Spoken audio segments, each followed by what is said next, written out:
Hello friends, welcome back to my channel. English alphabet আর বাংলা বর্ণমালা দুটোর মধ্যে কিন্তু ইংলিশটাই ইজি বেশি বাচ্চাদের কাছে, অবশ্যই। কেননা বাংলার মতো বয় শূন্য র, ডয় শূন্য র, ঢয় শূন্য রর মধ্যে কনফিউশন ফেস করতে হয় না। আবার বাংলার মতো হস্যকার দীর্ঘিকার, তারপরে হস্যিকার দীর্ঘিকার, পেট কাটা মূর্ধন্য দন্ত স, তালেবস্য, এগুলো এই ঝামেলাগুলো পোয়াতে হয় না ইংরাজির ক্ষেত্রে।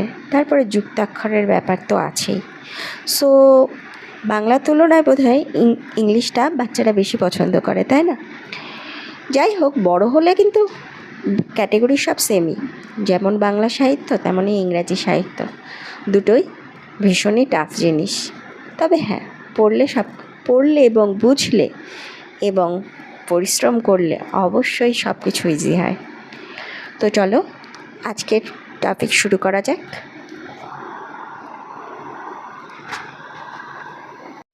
হ্যালো ফ্রেন্ডস, আজকে আমরা শিখব ওয়ার্ডস। ওকে, বাংলায় যেটাকে আমরা শব্দ হিসাবে জানি। ওয়ার্ড অনেকটা ফুলের মতো, ফুলটা পুরোটা ওয়ার্ড, কিন্তু তার পাপড়িগুলো এক একটা লেটার। ঠিক আছে, লেটারগুলো সুন্দর মিনিংফুল ওয়েতে যুক্ত হওয়ার ফলেই একটা সুন্দর ওয়ার্ড, ঠিক ফ্লাওয়ারের মতোই আমরা পেয়ে থাকি। তাহলে what is word? A sound or letter or group of sounds or letters that expresses a particular meaning, that is called word.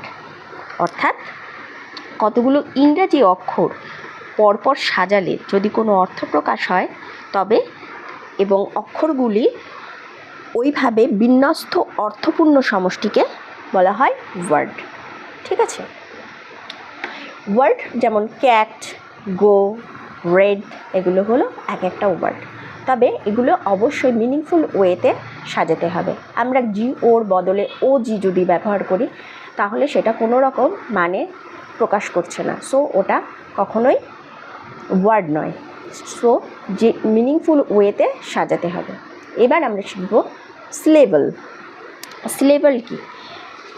A word or part of word হলো সিলেবল। অর্থাৎ উচ্চারণের দিক থেকে আবার ইংরাজি শব্দগুলি সিলেবলে বিভক্ত করা যায়।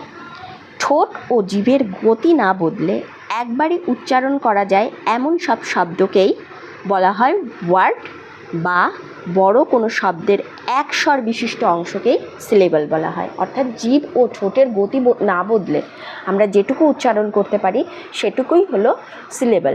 একটা ওয়ার্ডকে আমরা বেশ কয়েকটি সিলেবলে ভাগ করতে পারি। ঠিক আছে, তবে আরেকটা কথা মনে রাখতে হবে যে সিলেবলে অবশ্যই ভাওয়াল থাকতে হবে। ভাওয়ালকে না থাকলে সেটা সিলেবল তৈরি হবে না। ঠিক আছে, যখন ওয়ার্ডের সিলেবল একটা সিলেবল নিয়ে তৈরি হয়, তখন তাকে মোনোসিলেবিক ওয়ার্ড বলা হয়। অর্থাৎ বিগ, কুইন, থিঙ্ক, এইসব ওয়ার্ডগুলো আমরা জিভ বা ঠোঁটের পজিশন চেঞ্জ না করে পুরো শব্দটাকেই আমরা একবারে উচ্চারণ করতে পারছি। ওকে, নেক্সট হলো ডাইসিলেবিক ওয়ার্ড। এটা হলো যখন ওয়ার্ডকে আমরা দুটো সিলেবলে ভাগ করতে পারি। অর্থাৎ উইমেন, টেবল, এগুলো হলো ডাইসিলেবিক ওয়ার্ড। আমরা তিনটি সিলেবলে ভাগ করে লিখতে পারি বা বলতে পারি, তখন সেটা হলো trisyllabic word. Beautiful, area, okay. And যখন তিনটের বেশি সিলেবলে ওয়ার্ডকে ভাগ করা হয়, তখন সেটা হলো পলিসিলেবিক ওয়ার্ড। গ্রিক শব্দ পলি কথার অর্থ অনেক। ওকে, যেমন ফটোগ্রাফি, ইকোনমি। ওকে, এটাই হলো ওয়ার্ড। ওয়ার্ড নিয়ে যদি কোনো প্রশ্ন থেকে থাকে তোমাদের কমেন্ট সেকশানে জানিও। আমি যতটা সম্ভব চেষ্টা করব উত্তর দেওয়ার। Thank you.